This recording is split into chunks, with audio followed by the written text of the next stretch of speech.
نماز میں صرف سورہ ناس پڑھ سکتے ہیں؟ اگر کسی شخص کو سورہ ناس یاد ہے تو وہ نماز کی دونوں رکعتوں میں یہی سورت پڑھ سکتا ہے؟ عمر فاروق انڈیا سے۔ جی پڑھ سکتا ہے، لیکن اس کو چاہیے دوسری صورتیں بھی یاد کرے، صرف سورہ ناس پہ لے کے کیوں بیٹھا ہوا ہے؟ کیا میسج پر طلاق ہو جاتی ہے؟ زید نے فاطمہ کو میسج پر طلاق دی، کیا میسج پر طلاق دینے سے طلاق ہو جاتی ہے یا نہیں؟ ابو فصیح کوئٹہ سے۔ جی ہاں، جیسے طلاق زبان سے بولنے پہ ہوتی ہے، لکھ کے دینے سے بھی ہوتی ہے، میسج پہ دینے سے بھی، ہر طرح سے ہو جاتی ہے۔ میت کو سرد خانے میں رکھنا۔ ہمارے ہاں میت کو سرد خانے میں رکھا جاتا ہے، اس سے میت اکڑ جاتی ہے، بعد میں نہلایا جاتا ہے تو پریشانی ہوتی ہے، پھر تیز گرم پانی بہایا جاتا ہے، اس طرح کرنا کیسا ہے؟ عبدالحی کراچی سے۔ یہ ساری چیزیں ہمارے ہاں غیر مسلموں سے آ رہی ہیں۔ میت کوئی گوشت نہیں ہے جو اس کو فریج میں رکھ دیا جائے لے جا کے، یا برف خانے میں رکھ دیا جائے۔ بہت ہی زیادہ بے اکرامی کی بات ہے۔ نبی صلی اللہ علیہ وسلم کی صریح احادیث موجود ہیں اس بارے میں کہ جنازے میں تاخیر نہ کی جائے۔ آپ کو پتہ ہے کہ کتنے غیر مسلم مسلمانوں کی میت اور جنازوں کو دیکھ کے مسلمان ہوتے ہیں۔ سعودی عرب کے بادشاہ کا جب انتقال ہوا تھا، فوراً غسل کفن دے کے سادگی سے دفنا دیا گیا۔ اس پہ کئی پادری مسلمان ہوئے کہ کتنی سادگی ہے اسلام میں۔ لیکن عجمیوں میں ابھی بھی، چاہے وہ علماء کا خاندان ہو یا عوام لوگوں کا ہو، ان میں کچھ چیزیں جو عجم میں غیر مسلموں ہندوؤں کے ساتھ رہنے سے آئی ہیں نا، انہی مصیبتوں میں، برائیوں میں یہ بھی برائی ہے کہ میت پہ کو جنازے میں بہت تاخیر کی جاتی ہے۔ فلانے کا چاچا آ رہا ہے، فلانے کا ماموں آ رہا ہے، پھر گھنٹوں گھنٹوں بیٹھ کے روتے دھوتے ہیں۔ پتہ نہیں، جیسے میں تو بھی باہر ملکوں کا سفر کر کے آیا ہوں نا، تو وہاں میت کو دفن کرنا دنیا کا سب سے مشکل ترین کام ہے۔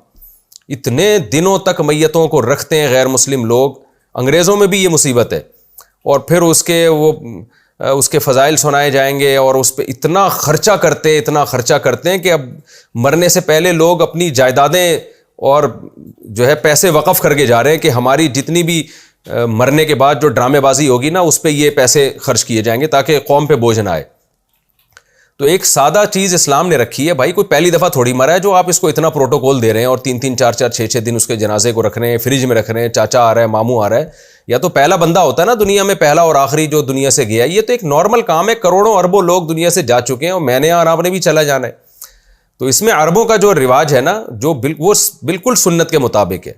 جیسے ہی بندہ مرا، فوراً غسل دیا، کفن دیا اور دفنا دیا، ختم۔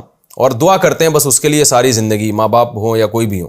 نہ وہ رونے کے پروگرام ہوتے ہیں، نہ وہ ڈرامے بازیاں ہوتی ہیں جو ہمارے یہاں، پھر اس پہ اتنے فضائل اس کے جیسے، اس سے زیادہ نیک تو دنیا میں کوئی پیدا ہی نہیں ہوا۔ فضائل میں بھی مبالغہ آرائیاں کی جاتی ہیں بہت۔ زندہ جب ہوتا ہے تو قدر کرتے نہیں ہیں، مرنے کے بعد تو پھر ایسا لگتا ہے کہ اس سے زیادہ نیک تو دنیا میں کوئی پیدا ہی نہیں ہوا۔ تو اعتدال جو ہے نا، وہ ہماری مارکیٹوں سے شارٹ چل رہا ہے۔ تو اس لیے میت کو بالکل بھی برف خانے میں نہ رکھیں۔ جیسے ہی انتقال ہو گیا، فوراً غسل کفن دے کے اس کو دفنانے کی فکر کریں۔ اس دوران کوئی پہنچ جائے ٹھیک ہے، نہیں پہنچے تو بھی ٹھیک ہے۔ تو سنت کے مطابق جنازہ اور کفن، اس کی برکتیں زیادہ ہیں۔ اور عورت پر تو لازم ہے، یہ بھی ہمارے معاشرے میں ایک بہت بڑی بدعت چل نکلی ہے۔ شوہر کے انتقال کی عورت کو جیسے ہی خبر پہنچے تو عورت پر فوراً لازم ہے کہ وہ اپنے گھر چلی جائے، کیونکہ فوراً اس کی عدت شروع ہو جاتی ہے۔ اس کے لیے جائز نہیں ہے کہ شوہر کا چہرہ دیکھنے کے لیے ہاسپٹل پہنچے یا کہیں اور گھر سے نکلے۔ تو وہ سمجھتی ہیں پتہ نہیں میں نے شوہر کا آخری دیدار لازمی کرنا ہے، تو کرانا ہے تو وہ میت کو عورت کے گھر لے آئیں، وہاں وہ دیدار کر لے، گھر سے نہیں نکل سکتی۔ جیسے ہی عورت کو اطلاع ملے گی اس کے شوہر کی ڈیتھ ہو گئی ہے، جہاں ہے، جس مقام پر ہے، شریعت اسے حکم دیتی ہے کہ فوراً اپنے گھر چلی جائے اور عدت گزارنا شروع کر دے۔ لیکن اس کو ایک بڑی بے وفائی اور مشکل حکم سمجھا جاتا ہے کہ جی جو ہے وہ گویا میت کو دیکھا نہیں تو پتہ نہیں کیا ہو جائے گا، تو کچھ بھی نہیں ہوگا، ویسے ہی ہے جیسا تھوڑے دن پہلے آپ کو نظر آیا تھا، اور بلکہ اس تھوڑا سا چہرے میں تغیر ہی پیدا ہو گیا ہوگا۔